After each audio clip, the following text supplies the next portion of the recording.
As HR leaders, one of the fastest ways to improve your influence inside the business is to talk about HR metrics in terms of business performance.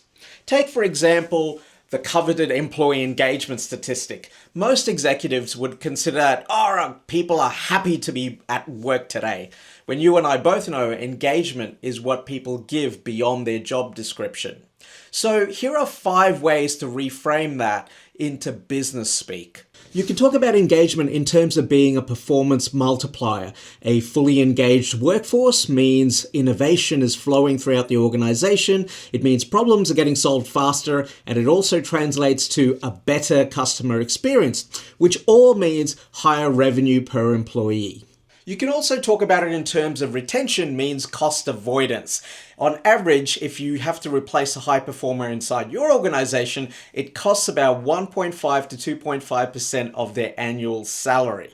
That's money that could be saved within the business by keeping employees engaged. Another way to talk about engagement is productivity. Gallup research consistently reveals that high-performing, engaged teams are 20 to 25% more productive than those who aren't.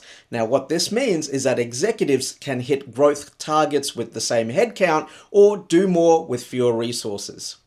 The 4th way to talk about employee engagement is customer experience, which translates to revenue growth. Engaged teams and employees provide a way better customer experience, and in today's world, customers pay attention to that stuff. So companies that have a fully engaged workforce create a better customer experience. As a result, they receive customer loyalty, higher spend, and so HR engagement is not just a HR metric, it's actually a revenue growth lever. The 5th and final way of talking about employee engagement is through the lens of risk mitigation, or in other words, protecting the reputation of the organization.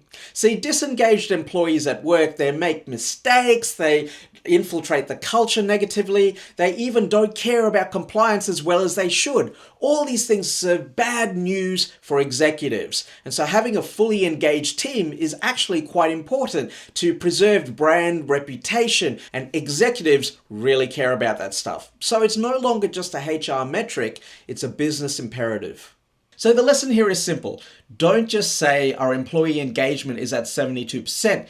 Go beyond and explain it in terms of the context of the business. Say our engagement levels are driving productivity, protecting revenue, and creating the capacity for growth. And through those lenses, you'll be perceived as no longer just HR compliance, but a true amplifier of business performance.